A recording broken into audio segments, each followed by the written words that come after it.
Hello and welcome to another video. Today I'm going to be talking about the problem with audiophiles. And okay, I'm just going to say right off the bat, I do not think I am an audiophile. I would say I'm like an above average music listener if I were to say.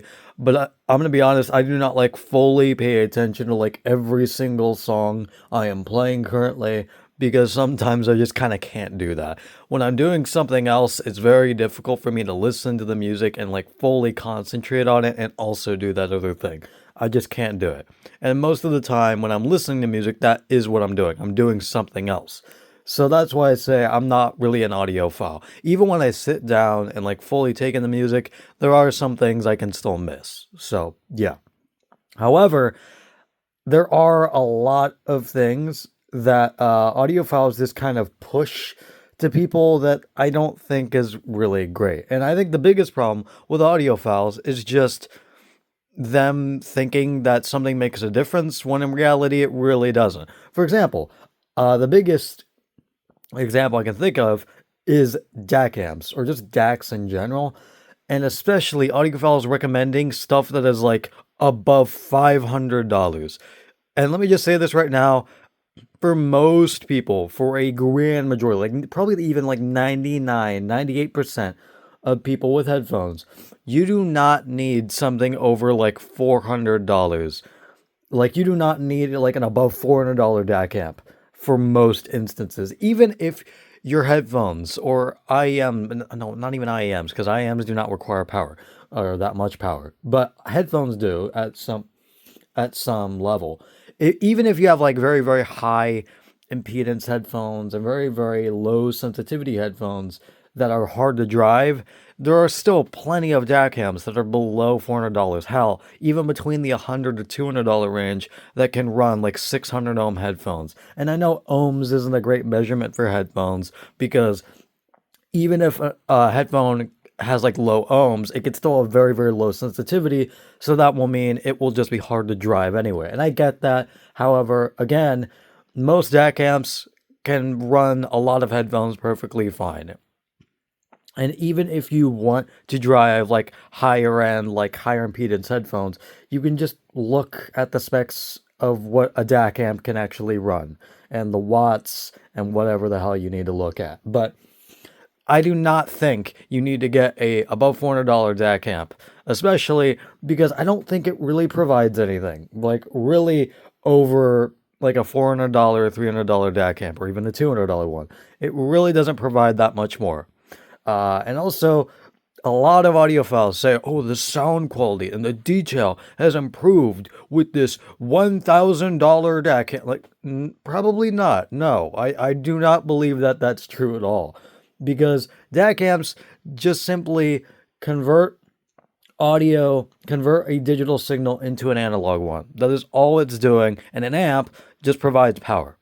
That's basically the rundown of it. It's very, very simplified what I just said, but still, that's basically what they do. So it will not really change the detail. What will change the detail, and the thing that I do like does make sense, is what I'm trying to say. That does make sense, is buying new headphones, because that can actually like increase or decrease that detail or whatever the hell you're looking for, depending on what headphone you buy. That's why I get getting like super expensive headphones, because some people are looking for drastically different things than other people. And that's why getting expensive headphones can sometimes really make sense.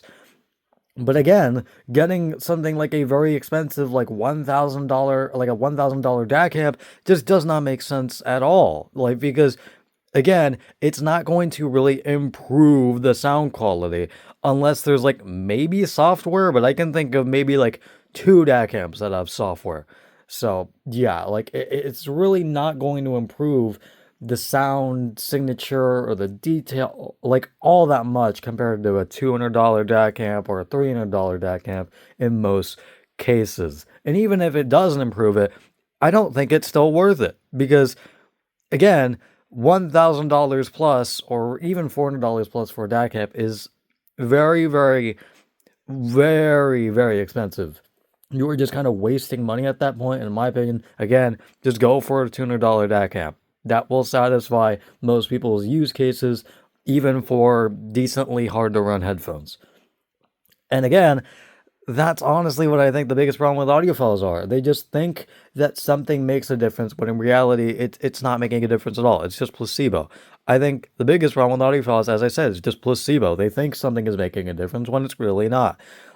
And I know it's hard to kind of like say that this new recent like expensive purchase you made is like not worth it, but you have to like try to look at it, at least try it as hard as you can to look at it from an objective point and not try to like be biased because, oh, I got it recently so it must be good. No, it can still be bad and it can still be a bad value, but you have to recognize that first. But a lot of people, I think, just because they made like a very, very big purchase recently, they just think it's good. It's automatically good. It cannot be bad at all. This is easily worth the purchase. I would honestly buy, like, no, it's not. That's not gonna always be the case. And I think that's what a lot of audiophiles, or just people purchasing audio stuff in general, that's just a big issue with that. So, yeah, I don't have a whole lot else to say.